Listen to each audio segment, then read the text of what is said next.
आप सभी लोगों को नमस्कार। मैं किशनगंज एसपी कुमार आशीष हूं।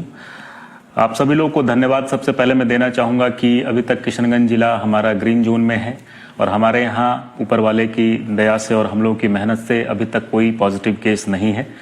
ये एक बहुत बड़ी जिम्मेवारी भी है। यहाँ से मैं आप लोगों से अपील करना चाहूँगा कि इस ग्रीन जोन को बनाए रखने के लिए आप सभी लोगों के सहयोग की आवश्यकता पड़ेगी, आप सभी लोगों के मेहनत की आवश्यकता पड़ेगी। इसके लिए जो नियम बनाए जा रहे हैं, जो दिए गए हैं, उनका अक्षरशः पालन करना है हमें।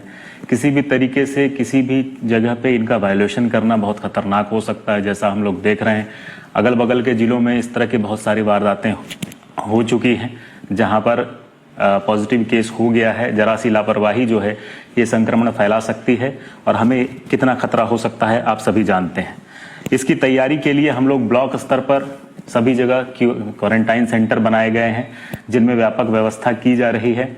और मैं बता दूं कि जो हमारे श्रमिक भाई लोग या स्टूडेंट्स या जितने भी लोग बाहर फंसे हुए हैं उनको विधिवत सरकार के द्वारा लाया जा रहा है, उनकी पूरी व्यवस्था की जा रही है और उन लोगों को क्वारंटाइन सेंटर में 21 दिनों तक रहना होगा। उनकी लगातार जांच होगी, उनके खान पान की सारी व्यवस्था, उनके रहने का व्यवस्था, उनके कपड़े लत्ते और बर्तन बासन भी दिया जाएगा। डिग्निटी किट का नाम उसे दिया गया है, तो पूरी व्यवस्था की जा रही है।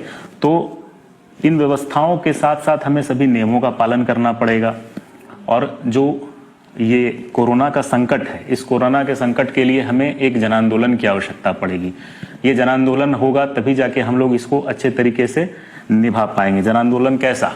जन आंदोलन के लिए आपको आस पड़ोस के पर निगाह रखनी पड़ेगी। कौन बाहर से आ रहा है, किसके पास कौन संक्रमित हो सकता है, किसकी तबीयत खराब है, किसके सर्दी खांसी बुखार के लक्षण हैं, कौन अभी बाहर से आया है, ये सारी सूचनाएं आप अपने नजदीकी थाने को, प्रशासन को बिल्कुल तुरंत दीजिए। सभी मुखिया, सरपंच, वार्ड पार्षद और जितने जनप्रतिनिधि लोग हैं सभी से मेरा आग्रह है कि आप लोग प्रशासन के साथ एक टीम के रूप में काम कीजिए, जहां से हम लोग ये सारी सूचनाएं समय पर प्रशासन को दे सकें। हम अपनी टीम भेज करके उनकी जांच करवा सकें और उनको आइसोलेट कर सकें ताकि हमारी बाकी जनता जो है, बाकी आवाम जो है वो सुरक्षित रहे। उनकी सुरक्षा के लिए हमें ये करना पड़ेगा, इसे एक जन आंदोलन का रूप देना पड़ेगा। जन आंदोलन लॉकडाउन को पालन करने के लिए कि बिना किसी कारण के हम रोड पे ना निकलें, बिना किसी ठोस कारण के हम लोग सामान न लेने के बहाने निकले। बहुत जगह देखा गया कि आधा किलो आलू लेके लोग घूम रहे हैं और घूमना वो अपनी प्रतिष्ठा का विषय मानते हैं कि नहीं हम घूमेंगे साहब। तो ये याद रखिए कि प्रशासन अगर नहीं देख पा रहा है, आपको नहीं कह रहा है कुछ, तो इसका ये मतलब नहीं कि आप कोरोना से बच गए हैं। कोरोना का खतरा आपके पास उतना ही है। आस पड़ोस में जितने भी लोग हैं उनसे थोड़ा बचाव करके रखिए। अभी जो सामाजिक दूरी, सोशल डिस्टेंसिंग की बात आ रही है उसको पूरा करना होगा। आस पड़ोस में बैठ के लोग ताश खेलने में भी बड़ी परेशानी है। विजयवाड़ा में 20 लोग ताश खेलने की वजह से संक्रमित हो गए हैं।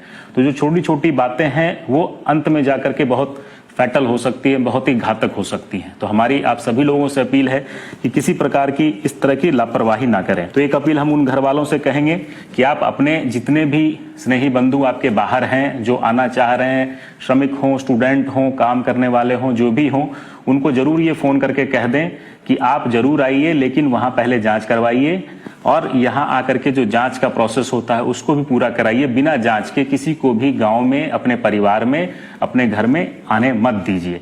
ये आपकी सुरक्षा के लिए है, आपके समाज की सुरक्षा के लिए है। फिर 21 दिनों में ये चीजें सामान्य हो जाएंगी।